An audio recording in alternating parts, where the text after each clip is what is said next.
She built a $2 billion empire by crushing her rivals without a second thought. But when a 7-year-old girl slid into her booth and asked, "Can I sit with you?" Claire had no idea that a simple yes would unravel the darkest, most closely guarded secret of her entire career. Claire Kensington was not a woman who frequented establishments that smelled of stale grease and industrial bleach. As the CEO and sole founder of Kensington Global, a logistics and energy conglomerate, her life was a carefully curated sequence of penthouse suites, private jets, and Michelin-starred dining rooms. Yet, on this unusually bitter Tuesday evening in Chicago, Claire found herself sitting in the cracked vinyl booth of a dimly lit diner called Patterson's, hiding from the world. Outside, a torrential downpour turned the neon signs into blurred streaks of red and blue. Her security detail, a silent giant named Brooks, sat in the blacked-out SUV across the street, watching the diner's entrance like a hawk. Claire needed an hour away from the relentless buzz of her phone, away from the board members pressuring her into a merger she despised, and away from the suffocating loneliness that had become her constant companion.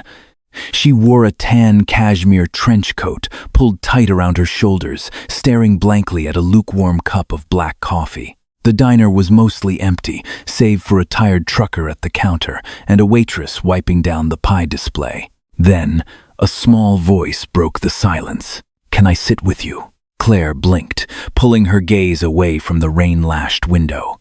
Standing beside her booth was a little girl, no older than 7. She had a shock of unruly brown curls, a missing front tooth, and was swimming in an oversized, faded yellow raincoat. Underneath, she wore a hand-me-down sweater that had clearly seen better days. Claire's immediate instinct was to wave the child away. She didn't do kids. She barely tolerated adults. "Are you lost?" Claire asked, her tone crisp and businesslike. "No," the girl said, sliding into the booth opposite Claire without waiting for an actual invitation. She wriggled until she was comfortable, her feet dangling a good 6 inches above the floor. "My dad is in the back. He's fixing the walk-in freezer. The owner pays him in cash and gives us free dinner when he fixes things." Claire stared at her, slightly taken aback by the child's blunt honesty. "I see. And you decided to sit with a complete stranger because you look like you need a friend," the girl stated matter-of-factly. She reached into her pocket and pulled out a slightly crushed blue crayon and a folded paper napkin. "I'm Lily. What's your name?" "Claire," she replied, finding it oddly difficult to maintain her usual icy exterior under the earnest gaze of this scruffy child. "Well, Claire, you have a very nice coat, but you look very sad," Lily said, beginning to aggressively color a stick figure on the napkin. "My dad gets sad a lot, too. He tries to hide it, but I hear him sighing when he thinks I'm asleep. He sighs like his lungs are too heavy." The poetic accuracy of the description caught Claire off guard. "Your dad sounds like a hard-working man," Claire said, taking a sip of the terrible coffee, suddenly desperate for a distraction. "He's the smartest man in the whole world," Lily declared, looking up fiercely, defensive of her father. "He used to build the future. That's what he told my mommy before she went to heaven. He said he was going to build machines that would save the world. But then a bad lady stole his company, and now he fixes freezers." Claire felt a strange, cold knot form in her stomach, though she brushed it off as mere coincidence. The corporate world was full of hostile takeovers. "I'm sorry to hear that, Lily." Before Lily could respond, the heavy metal door to the kitchen swung open. A man stepped out, wiping his grease-stained hands on a rag. He was tall, with broad shoulders slumped under the Weymouth's exhaustion. He wore faded denim and a gray t-shirt, his jaw covered in a thick shadow of stubble. Even from across the room, Claire could see the heavy bags under his eyes. "Lily!" The man's voice was sharp with panic as he scanned the diner, relaxing only when he spotted the yellow raincoat. He hurried over to the booth, his expression morphing into one of profound apology. "I am so incredibly sorry, ma'am," he said, not meeting Claire's eyes, assuming she was just another impatient patron. She knows she's not supposed to bother the customers. Come on, bug. Time to go. But Dad, I was talking to Claire. She's sad like you, Lily protested as her father gently but firmly pulled her out of the booth. Lily, enough, he whispered, a hint of desperation in his voice. He glanced at Claire, offering a tight, apologetic nod. For a fraction of a second, their eyes met. His eyes were a piercing, intelligent blue, filled with a mixture of immense pride and crushing defeat. Claire felt an inexplicable jolt of recognition, though she couldn't place his face. It's fine, really, Claire found herself saying, her voice softer than it had been in years. Have a good night, the man muttered, throwing a heavy tool bag over his shoulder. He grabbed Lily's hand and ushered her out the door into the pouring rain. Claire sat in silence for a long moment, the air feeling strangely empty now that the whirlwind in the yellow raincoat was gone. As she gathered her purse to leave, her eyes fell on the opposite side of the booth. Tucked into the crevice between the seat and the wall, half hidden by the shadows, was a worn, leather-bound notebook. It must have fallen from the man's tool bag when he slung it over his shoulder. Claire reached over and picked it up. The leather was soft, scarred with use. She flipped it open, intending to find a name or a phone number. Instead, her breath hitched in her throat. The pages were filled with intricate, hand-drawn blueprints. They were schematics for a high-efficiency geothermal turbine designs so advanced they made Kensington Global's current energy division look archaic. But that wasn't what made Claire's blood run cold. Tucked into the back cover of the notebook was a folded piece of paper. Claire pulled it out. It was an old corporate ID badge, severely cracked, attached to a faded lanyard. The badge read, Peter Hayes, lead engineer and founder, Meridian Energy Solutions. Claire's hands began to tremble. Meridian Energy Solutions. She remembered the name perfectly. 5 years ago, it had been her crowning achievement, a ruthless, calculated acquisition of a promising startup. She had bought them out, buried their revolutionary clean energy patents to protect Kensington's fossil fuel logistics contracts, and liquidated the staff. She had destroyed Meridian Energy, and she had destroyed Peter Hayes. The ride back to Claire's penthouse on the 64th floor of the Kensington Tower was agonizingly silent. Brooks, her security detail, noticed the pale, rigid set of her jaw in the rearview mirror, but knew better than to ask questions. Claire sat in the back of the Maybach, the worn leather notebook sitting heavily on her lap like an unexploded bomb. Meridian Energy. The name echoed in her skull, accompanied by the phantom sound of champagne glasses clinking. She remembered the victory party she had thrown on her private yacht the night the acquisition was finalized.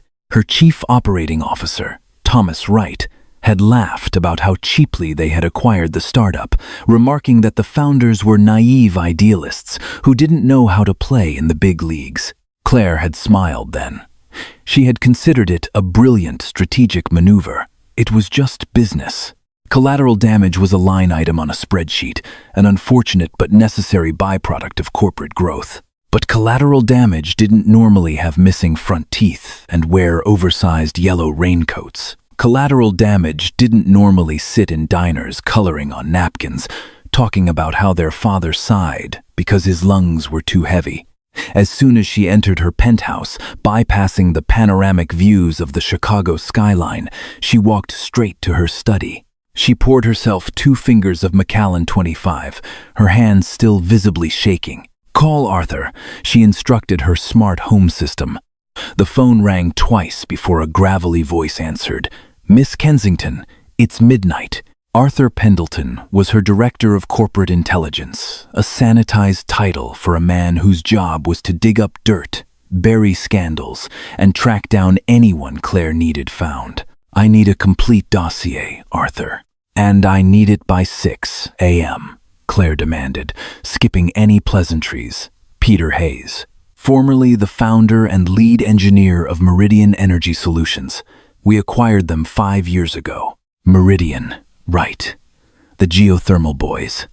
What are we looking for? Arthur asked, the sound of a keyboard clacking already echoing over the line. Everything, Claire said, her voice dropping to a near whisper. Where he lives, his financial status, his employment history since the buyout, and I need to know about his wife. Arthur paused. Understood. I'll have it on your secure server before sunrise. Claire didn't sleep. She sat at her massive mahogany desk, the only light coming from the brass reading lamp, and meticulously went through Peter's notebook. The brilliance of his work was undeniable. While Kensington Global had spent the last 5 years stagnating, riding the profits of dying industries, Peter Hayes had been sketching the actual future in a greasy diner. If Kensington had utilized his patents instead of burying them, they would be the undisputed leaders in global clean energy today. At 5:45 a.m., her tablet chimed. The encrypted file from Arthur had arrived. Claire opened it, bracing herself. But nothing could have prepared her for the clinical, devastating reality of what she had done. Arthur's report detailed the fallout of the acquisition. When Kensington Global bought Meridian, they enacted a hostile takeover strategy designed to bleed the founders dry. Claire's lawyers had buried Peter in non-compete clauses and intellectual property lawsuits, freezing his assets to force him into accepting a pitiful severance package. Date of acquisition finalization: October 12th. Medical records sourced: November 3rd. Barely 3 weeks after Peter was stripped of his company and his life savings, his wife, Chloe Hayes, was diagnosed with aggressive, acute myeloid leukemia. Claire's eyes scanned the paragraphs, her chest tightening until she could barely breathe. Because Peter's assets were frozen by Kensington's aggressive litigation, he had lost his premium health insurance. He couldn't afford the experimental treatments Chloe desperately needed. He had sold his home, their cars, and maxed out credit lines, but it wasn't enough. Chloe Hayes passed away 14 months later. Since then, Peter had been blacklisted in the tech engineering sector, a direct result of Kensington's vicious non-compete enforcement. To keep a roof over Lily's head, he had taken on menial jobs under the table: maintenance work, construction, fixing walk-in freezers in diners at midnight. Claire dropped the tablet. It clattered against the mahogany desk. She pressed her hands over her mouth, a sudden, violent wave of nausea washing over her. My God, she whispered into the empty room. She had killed that woman. She hadn't pulled a trigger, but her signature on a piece of paper, her demand for absolute market dominance, had sealed Chloe Hayes' fate just as surely as a bullet. She had ripped a mother away from her child and forced a brilliant man into poverty, all to boost her company's stock by a few percentage points. A bad lady stole his company, and now he fixes freezers. Lily's innocent voice echoed in Claire's mind, a damning indictment from a 7-year-old judge and jury. Claire stood up, pacing the length of her study. She was a billionaire. She could fix problems with a phone call. She could wire $10 million into Peter's account right now. But as quickly as the thought came, she dismissed it. If Peter Hayes suddenly received a massive payout from Kensington Global, he would know exactly where it came from. He was a genius. He would trace it.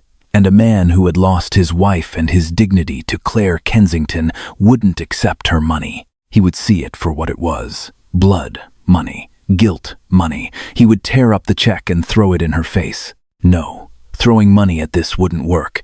It wouldn't bring Chloe back. It wouldn't erase the bags under Peter's eyes or put Lily in a proper home. Claire looked back at the leather notebook resting on her desk. She flipped to a page near the back where Peter had sketched not a machine, but a small, crude drawing of a house with a wraparound porch. Underneath it, written in his precise, architectural handwriting, was a note: for Chloe and the bug, someday. A dangerous, wild idea began to form in Claire's mind. A corporate titan used to manipulating markets and orchestrating billion-dollar supply chains, Claire realized she had to orchestrate something entirely different. She had to give Peter Hayes his life back, his dignity back, and his dream back, without him ever knowing that the architect of his salvation was the very monster who had ruined him. She pressed the intercom button on her desk. Brooks. Yes, Miss Kensington? Her head of security answered instantly. Have the car ready in 20 minutes. And tell Thomas Wright to clear his schedule for a 9 a.m. meeting. He's going to resign today. He just doesn't know it yet. Understood. Where are we going, ma'am? Claire looked out the window as the sun began to rise over the city, casting long, dark shadows across the concrete. We're going to buy a diner. The boardroom of Kensington Global was a monument to modern power, frosted glass, brushed steel, and a sweeping view of Lake Michigan. At exactly 9 a.m., Claire Kensington sat at the head of the long oak table. Thomas Wright, her chief operating officer, strode in with his usual air of untouchable arrogance, a man completely unaware that he was walking to his own execution. Claire, Thomas said smoothly, adjusting his silk tie. A bit early for a one-on-one, isn't it? I have a call with the Tokyo office in 20 minutes. Cancel it, Claire said, her voice dropping the temperature in the room by 10 degrees. Thomas paused, his confident smile faltering as he took in the icy set of her jaw and the thick manila folder resting under her hands. Is there a problem? Several, Claire replied, sliding the folder across the polished wood. But we'll start with your offshore accounts in the Cayman Islands. Arthur had a busy night. It seems you've been shorting Kensington stock right before our quarterly earnings reports through a shell company called Apex Holdings. Thomas went pale. The blood drained from his face so fast he looked as though he might faint. Claire, This is a misunderstanding. I can explain. You have 5 minutes to clean out your desk, Claire interrupted, her tone flat and devoid of any sympathy. You will resign for personal reasons. If you ever step foot in this building again, or if you ever breathe a word about Kensington Global to the press, I will hand this file over to the SEC. You won't just lose your career, Thomas. You will go to federal prison. Thomas opened his mouth, but the absolute, terrifying certainty in Claire's eyes silenced him. He nodded once, a broken man, and practically ran from the room. Claire watched him leave, feeling no triumph. Punishing Thomas didn't bring Chloe Hayes back. It was merely the clearing of debris before the real work began. Within 48 hours, Claire had quietly funneled $30 million of her own personal wealth into a newly established blind venture capital firm called Aegis Vanguard Ventures. To run it, she pulled William Hastings, a fiercely loyal, semi-retired venture capitalist who owed Claire his life after she quietly paid for his daughter's liver transplant a decade ago out of retirement. I need you to be the face of this, Bill, Claire told him over a secure, encrypted line. You are going to approach an engineer named Peter Hayes. You are going to offer him a fully funded laboratory, a team of his choosing, and complete, unadulterated ownership of his patents. You will take a standard 5% equity stake so it looks legitimate, but he retains total control. And if he asks where the capital is coming from, Bill asked, his gravelly voice thick with curiosity. Aegis is a private syndicate of silent European investors passionate about green energy. That is the story. Under no circumstances can my name or Kensington Global ever be linked to this. If he finds out it's me, he'll run. 2 days later, Peter Hayes was sitting in the cramped, damp living room of his basement apartment in the South Side, trying to stretch a box of macaroni and cheese to feed both him and Lily for the next 2 days. When the knock came at the door, he assumed it was the landlord demanding the rent he was short on. Instead, he found Bill Hastings standing in the hallway, wearing a tailored suit that looked entirely out of place in the dilapidated building. Peter Hayes? Bill asked, extending a hand. My name is William Hastings. I represent Aegis Vanguard Ventures. I'd like to talk to you about your geothermal turbine designs. Peter didn't take the hand. His eyes immediately hardened, the defensive posture of a man who had been beaten down by men in expensive suits. How do you know about that? Who sent you?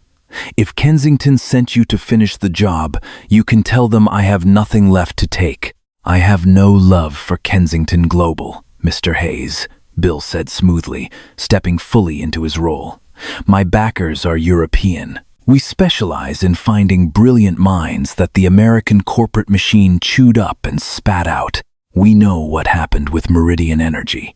We think it was a travesty, and we want to put you back in business. It took 3 hours of grueling, suspicious questioning before Peter even allowed himself to look at the term sheet Bill provided. When he read the clauses, the ironclad guarantee of intellectual property rights, the massive operational budget, the comprehensive medical insurance that extended to immediate family, Peter's hands began to shake. He looked over at Lily, who was sitting on a worn rug, painstakingly coloring a picture with the nubs of broken crayons. He thought of the medical bills that had drowned him, the sheer helplessness he felt every time he looked at his daughter's frayed shoes. "Why me?" Peter whispered, his voice cracking with a mixture of hope and profound fear. "I'm blacklisted. Nobody touches me." "Because, Mr. Hayes, true genius cannot be blacklisted forever," Bill replied softly. "We believe in your vision." While Peter signed the paperwork that would change his life, Claire was executing the second phase of her penance. Through a subsidiary holding company, she purchased Patterson's Diner.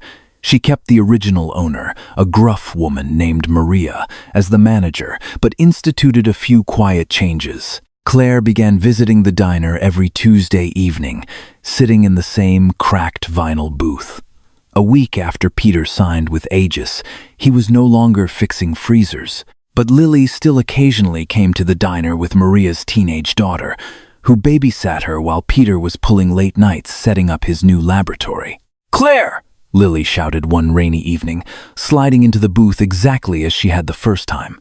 She was wearing a brand new, bright red raincoat and a pair of spotless sneakers. The missing front tooth was still there, but her smile was significantly wider. "Hello, Lily," Claire said, a genuine, albeit rusty, smile touching her lips. "I like the new coat." "My dad got a new job," Lily announced proudly, vibrating with excitement. "He's a boss again. He wears a white coat and he doesn't sigh anymore. He bought me 3 boxes of crayons. The big boxes, with the sharpener on the back." "Is that so?" Claire murmured, feeling a strange, tight warmth in her chest that she hadn't experienced in years. "That sounds wonderful." "He says a guardian angel helped us," Lily whispered, leaning in conspiratorially. "But I think it was magic." Claire looked down at her black coffee, the heavy weight of her guilt easing just a fraction of an inch. "Maybe a little bit of both, Lily." 6 months passed. In the fiercely competitive world of energy tech, Aegis Vanguard Ventures became the industry's most fascinating ghost story. Under Bill Hastings' front, Peter Hayes worked with a manic, joyous intensity. Freed from the crushing weight of poverty and legal threats, his brilliance exploded. His prototype for the geothermal turbine was completed months ahead of schedule, promising to generate clean power at a fraction of the current market cost. Peter was thriving. He moved Lily into a beautiful townhouse with a backyard. He hired tutors, bought her a bicycle, and, for the first time since Chloe's death, he began to sleep through the night. Claire watched all of this from afar. She received weekly encrypted reports from Bill, detailing the lab's progress. She never interfered, never requested changes, and never sought credit. She was content to be the invisible architect of his redemption. For the first time in her cutthroat life, Claire Kensington felt like she was actually building something worthwhile, rather than tearing it down. But in the venomous ecosystem of billion-dollar conglomerates, secrets are the most dangerous currency. Richard Sterling, an apex predator on the Kensington Global Board of Directors, had been closely monitoring Claire ever since she summarily fired Thomas Wright. Richard was a man of cold, calculating ambition. He had wanted the CEO chair for a decade, and he smelled blood in the water. Claire had been distracted lately. She was passing on aggressive acquisitions. She was spending Tuesday nights at a grimy diner on the edge of the city. Richard hired a team of elite forensic accountants to quietly audit Claire's personal finances, looking for leverage. It took them 3 months to pierce the layers of shell companies, offshore trusts, and anonymized LLCs. But eventually, they found the $30 million bleed. They traced it to Aegis Vanguard Ventures, and then they looked at who Aegis was funding. When Richard read the name Peter Hayes, he actually laughed out loud in his corner office. The irony was exquisite. The ruthless Ice Queen of Chicago was secretly financing the man she had legally destroyed. It was a massive conflict of interest, a clear violation of her fiduciary duties to Kensington Global, and, more importantly, it was the weapon Richard needed to destroy her. But Richard didn't just want Claire's job. He wanted Peter's new technology, too. If Kensington could acquire the new geothermal prototype, their stock would skyrocket. On a crisp Friday morning, while Claire was in a marathon negotiation with a South American shipping union, Richard Sterling paid a visit to the Aegis Vanguard laboratory. Peter was in the middle of running a stress test on the turbine core when his assistant told him a representative from Kensington Global was waiting in the lobby. Peter's blood ran cold. The old panic, the suffocating terror of legal letters and frozen bank accounts, clawed at his throat. He marched out to the lobby, his fists clenched. "Whatever you want, Sterling." "The answer is no," Peter snarled, recognizing the board member from the hostile takeover 5 years ago. "You have no jurisdiction here. My patents are bulletproof." "Relax, Peter," Richard purred, holding up his hands in a placating gesture. "I'm not here to sue you. I'm here to make you an offer. Kensington Global wants to buy out Aegis Vanguard's stake in your lab. We're prepared to offer you a highly lucrative partnership." "I would rather burn this lab to the ground than sell a single screw to Kensington," Peter spat, his voice trembling with deep-seated rage. "You people killed my wife. You stole everything I had. Get out of my building before I call the police." Richard's smile vanished, replaced by a look of sheer, predatory pity. "Peter, you poor, brilliant, naive man. Do you really think a syndicate of European investors just miraculously found you in a basement? Do you think Bill Hastings is anything more than a glorified errand boy?" Peter froze. The absolute certainty in Richard's voice sent a sliver of ice straight into his heart. "What are you talking about?" Richard pulled a sleek, black tablet from his briefcase and tapped the screen a few times before handing it to Peter. "Aegis Vanguard Ventures doesn't exist, Peter. It's a shell company. I tracked the capital routing myself." Peter looked down at the screen. It displayed a complex flowchart of bank transfers, offshore accounts, and blind trusts. But at the very top of the pyramid, the origin point of the $30 million that had saved his life, was a name that made his stomach violently heave. Claire Kensington. "She owns you, Peter," Richard whispered, stepping closer to deliver the fatal blow. "She ruined you, let you starve, and then bought you back for pennies on the dollar through a dummy corporation. Why? Because she knew you wouldn't work for us willingly. She funded your research so she could swoop in and claim the profits when you succeeded. She's been playing you from the very beginning." The tablet slipped from Peter's trembling hands, shattering on the polished concrete floor. The world tilted violently on its axis. The man who had finally begun to heal, who had finally started to trust the universe again, shattered into 1,000 pieces. It wasn't a guardian angel. It was the devil wearing a different mask. The woman who had condemned his wife to a painful death because he couldn't afford her treatments was the one pulling his strings like a pathetic marionette. And worse, he remembered the woman at the diner. Claire. The sad woman in the trench coat who had talked to his daughter. It had all been a calculated, sickening game. A terrifying, blinding rage consumed him, a rage so absolute it burned away the panic and left only ashes and fire. "Tell me where she is," Peter demanded, his voice dropping to a deadly, gravelly whisper.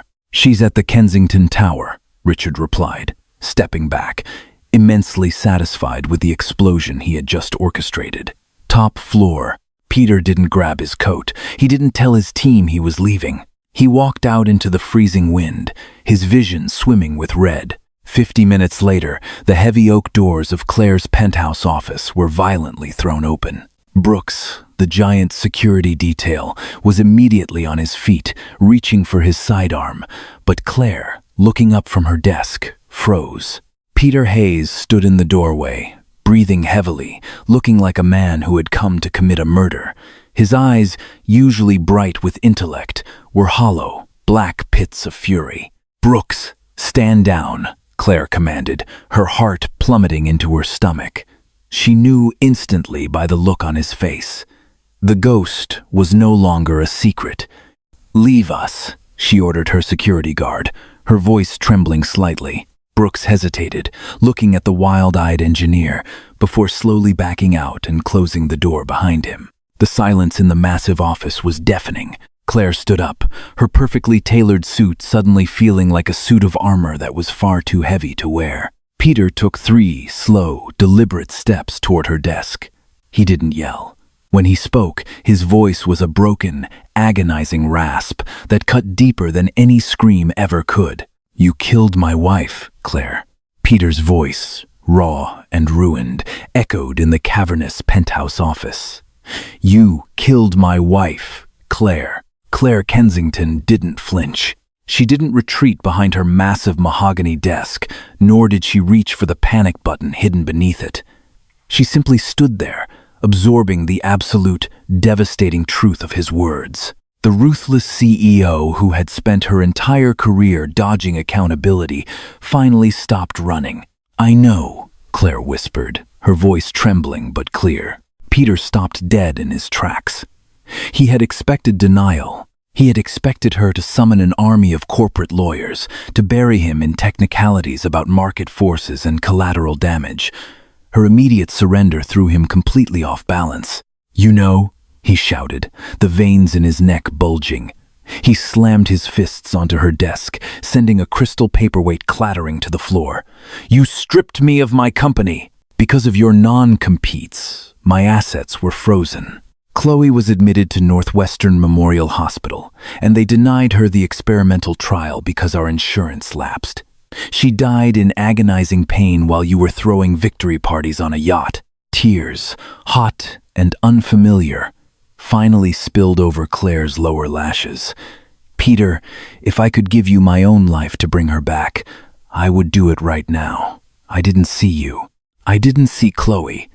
I only saw numbers on a spreadsheet. I was a monster." "So you thought you could buy your conscience clear?" Peter sneered, his eyes wild with grief. "You thought $30 million could wash the blood off your hands? Richard Sterling told me everything. You funded Aegis to steal my patents once I finished the work. You're trying to do to me exactly what you did 5 years ago." "Richard Sterling is a liar," Claire said, her voice suddenly finding its steel again. "He only told you half the truth to turn you into his weapon." Claire turned, her hands shaking slightly, and opened the heavy steel wall safe behind her desk. She pulled out a thick blue leather portfolio and dropped it on the desk between them. "Look at it, Peter." Peter stared at the blue folder as if it were a coiled snake. Slowly, with trembling hands, he opened the cover. "I didn't fund Aegis Vanguard to steal from you," Claire explained, her voice steadying. "I knew you would never accept my money if you knew it came from me. So, I hid it. But I don't own Aegis, Peter. Kensington Global doesn't own Aegis." Peter's eyes darted across the heavy legal parchment, scanning the intricate ownership structures drafted by Kirkland & Ellis LLP, one of the most formidable private equity law firms in the country. He stopped at the beneficiary page, his breath hitched. "The sole intellectual property holder and primary beneficiary of Aegis Vanguard Ventures," Claire recited softly, "is the Chloe Hayes Memorial Trust. The irrevocable trustee is Peter Hayes. The sole heir is Lily Hayes." Peter staggered backward, dropping the folder. "I didn't buy you, Peter. I surrendered to you," Claire said, stepping around the desk. "The $30 million was a no-strings grant. You own the lab. You own the patents. If you walk out of here today, you keep it all, and Richard Sterling gets nothing." Peter dragged a hand over his face. his mind struggling to process the monumental shift in reality. The devil had just handed him the keys to heaven. Why would Richard tell me you were trying to steal it? Because in exactly 1 hour, the board of directors is voting to oust me as CEO, Claire revealed, glancing at the clock on her wall. Richard found the money trail. He plans to frame my personal investment in your lab as corporate fraud and seize Aegis's assets for Kensington Global. He wanted you to come here and tear me apart. He wanted you to destroy me so I wouldn't fight back at the board meeting. Claire reached into her pocket and pulled out a single sheet of Kensington Global letterhead. She laid it gently on top of the blue folder. This is a signed confession, detailing my breach of fiduciary duty and illegal market manipulation regarding the Meridian Energy buyout 5 years ago, Claire said, her eyes locked onto his. If you take this to the SEC, I will go to federal prison. Kensington Global will collapse. You will have your vengeance, Peter, and I will not stop you. I deserve it. Peter stared at the piece of paper. The instrument of his ultimate revenge was right there.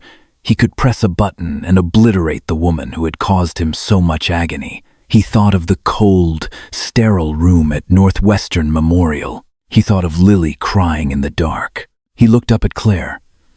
She wasn't the Ice Queen anymore. She was a broken, deeply remorseful woman, standing at the edge of an abyss, waiting for him to push her. Peter reached out and picked up the confession letter. He held it in his hands for a long, agonizing minute. The silence in the room was absolute. Then, very slowly, Peter tore the paper in half. He placed the torn pieces back on her desk and picked up the blue portfolio containing the trust documents. I am not doing this for you, Peter said, his voice dropping to a harsh, final whisper. I am doing this because Chloe wanted me to build the future, not burn it down. I'm doing this because Lily finally has her father back, and I refuse to spend the rest of my life consumed by a ghost.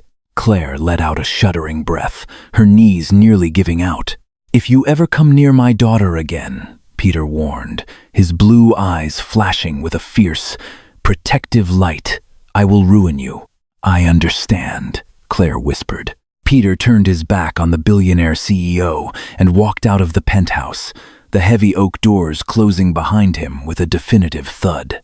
Claire stood alone in the silence of her office. She wiped her face, straightened her suit jacket, and looked at the clock. It was time for the board meeting. She picked up the torn pieces of her confession, threw them in the trash, and walked out to absolutely destroy Richard Sterling. Claire Kensington remained at the top of her empire, but the ice around her heart had permanently cracked. Peter Hayes revolutionized the world's energy grid, building the future he promised his late wife. They never spoke again. Yet, every Tuesday evening, a waitress at Patterson's Diner placed a fresh cup of black coffee at an empty corner booth, quietly paid for by a girl in a yellow raincoat.